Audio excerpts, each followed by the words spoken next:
오늘 말씀은 전도서 1장 1절부터 11절입니다. 제가 봉독하겠습니다. 다윗의 아들 예루살렘 왕 전도자의 말씀이라. 전도자가 이르되 헛되고 헛되며 헛되고 헛되니 모든 것이 헛되도다. 해 아래에서 수고하는 모든 수고가 사람에게 무엇이 유익한가? 한 세대는 가고 한 세대는 오되 땅은 영원히 있도다. 해는 뜨고 해는 지되 그 떴던 곳으로 빨리 돌아가고 바람은 남으로 불다가 북으로 돌아가며 이리 돌며 저리 돌아 바람은 그 불던 곳으로 돌아가고 모든 강물은 다 바다로 흐르되 바다를 채우지 못하며 강물은 어느 곳으로 흐르든지 그리로 연하여 흐르느니라. 모든 만물이 피곤하다는 것을 사람이 말로 다 할 수 없나니 눈은 보아도 족함이 없고 귀는 들어도 가득 차지 아니하도다.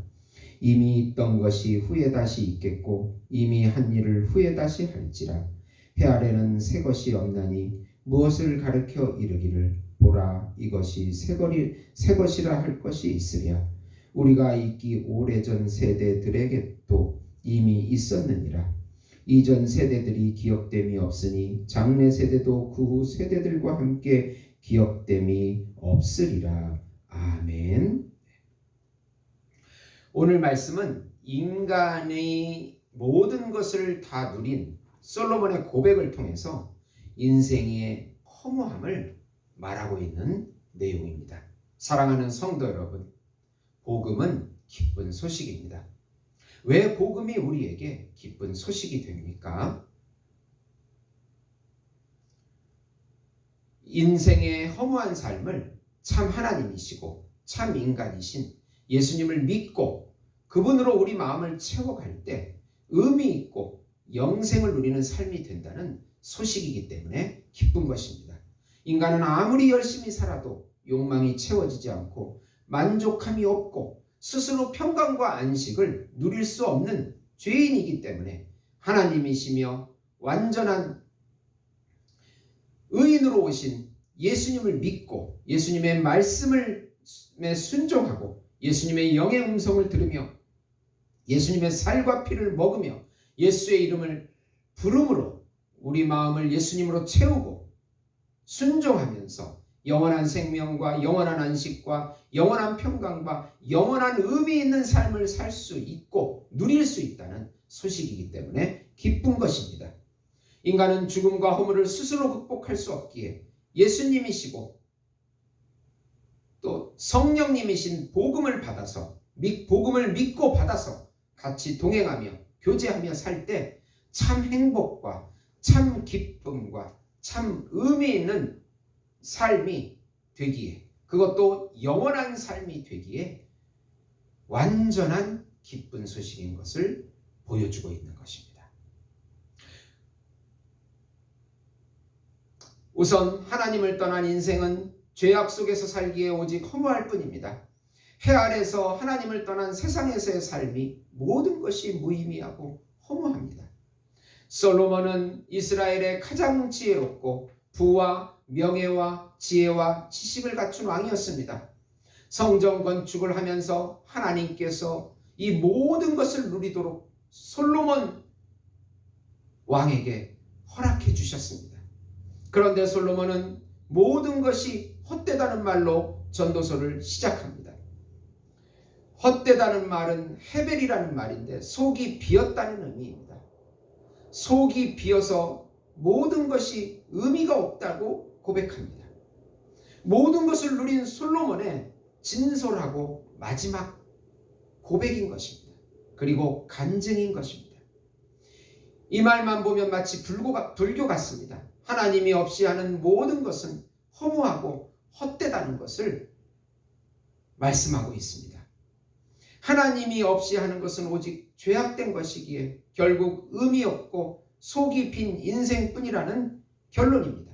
아무리 열심히 살아도 죄악된 인생은 결국 허무하며 참 행복이 없다고 결론을 내리고 있습니다. 하나님이 없는 인간의 삶은 허무하고 의미 없는 속이 빈 껍데기일 뿐 아무리 노력해도 의미를 만들어낼 수가 없는 것입니다. 영원한 의미를 만들어낼 수가 없는 삶이라고 말씀합니다. 솔로몬의 고백을 통해서 우리는 인생을 다시 되새겨보고 의미 있는 삶이 무엇인가를 가르쳐주고 있습니다. 두 번째로 솔로몬은 만물의 순환 과정의 과정이 허무하게 반복되듯이 인생의 욕망은 오직 채워지지 않고 또 허무하다고 말씀합니다. 만물은 계속해서 순환할 뿐입니다. 낮과 밤이 반복되고 계절도 반복이 됩니다. 그렇게 인간의 욕망도 만족함이 없이 반복될 뿐입니다. 눈은 보아도 족함이 없습니다. 귀는 들어도 족함이 없습니다. 인간의 욕망은 아무리 누려도 채워지지 않습니다. 8절에 보시면 모든 만물이 피곤하다는 것을 사람이 말로 다 말할 수 없나니 눈은 보아도 족함이 없고 귀는 들어도 가득 차지 아니하는도다. 인간이 만든 문명도 인간의 욕망을 다 채워주지 못하기에 허무합니다. 과거의 모든 것들이 지금 반복되는 것일 뿐입니다. 자기가 의미 있다고 주장하지만 그런 삶은 과거에도 있었습니다. 그리고 다음 세대는 이전 세대를 기억하지 못합니다. 우리가 과거 세대를 기억하지 못하듯이 우리의 미래 세대도 우리 세대를 기억해 주지 못합니다. 새로운 것이 없이 그저 돌고 도는 인생뿐입니다. 하나님이 없기에 인간의 귀와 눈은 만족함이 없고 의미가 없습니다. 하나님의 음성을 듣지 못하기에 아무런 가치가 없는 속 빈 껍데기일 뿐입니다. 인생의 의미는 하나님 안에 있고 그 명령에 순종함에 영원한 행복과 영원한 평강과 영원한 의미가 있는 것입니다. 하나님의 아들 예수님으로 우리 마음을 채워서 예수님으로 내 인생을 주관하게 할 때 참 행복과 참 의미와 영원한 평강을 누리는 삶, 가치 있는 삶, 의미 있는 삶이 된다고 말씀해주고 있는 것입니다. 세 번째로 솔로몬은 이번에는 지혜를 많이 추구했으나 이것도 번뇌와 근심이 더할 뿐 허무하다고 말하고 있습니다.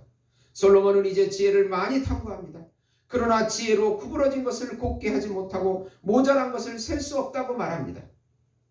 인간의 죄로 인해 구부러진 것을 바르게 할 수 없다고 고백합니다. 지혜로 죄된 인간을 완전하게 만들어내지 못합니다. 모자란 인간을 채워내지 못한다는 뜻입니다. 교육으로 사람들이 온전한 참인성을 가진 인간을 만들어냈습니까?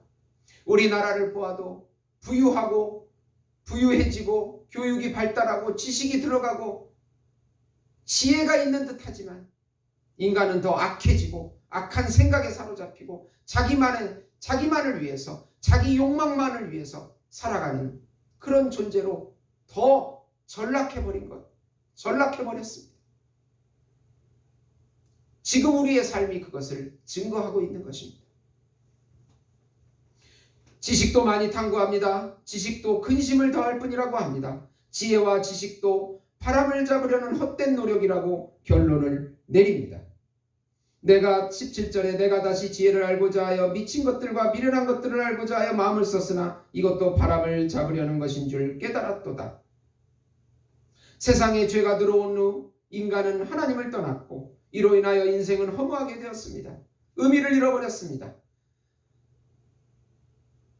인간은 원래 하나님의 형상으로 만들어졌기 때문에 하나님을 경외할 때 삶의 인생의 궁극적인 목적과 의미를 발견하게 되고 누리게 되는 것입니다. 따라서 참 의미와 참 행복은 영원하신 하나님과의 만남과 교제에 있다는 사실을 솔로몬이 알려주고 있는 것입니다. 참 하나님이시고 참 인간이신 예수님께서 우리의 참 지혜이시고 참 지식의 근원이 되는 것입니다.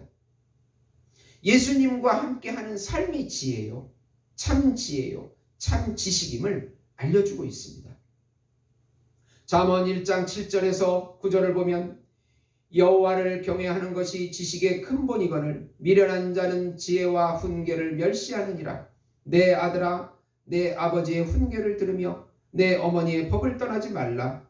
이는 내 머리에 아름다운 관이요 내 목에 금사슬이니라.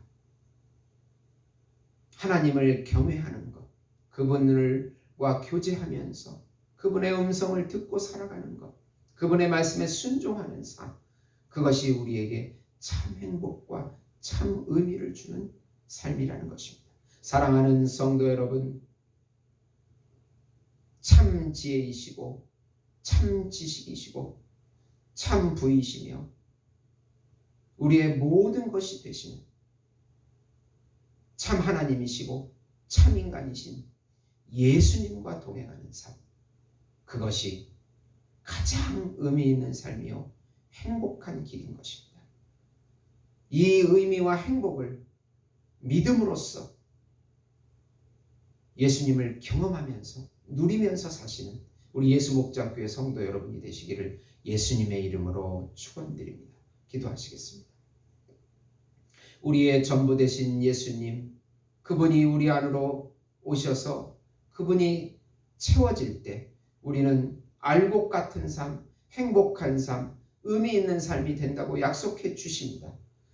인생의 허무와 세상의 환상에 속지 않게 하시고 예수님과 동행하는 삶 살아서 예수님이 주시는 기적을 맛보고 영생을 누리는 저희들이 될 수 있도록 축복해 주시옵소서. 예수님의 이름으로 기도드리옵나이다. 아멘.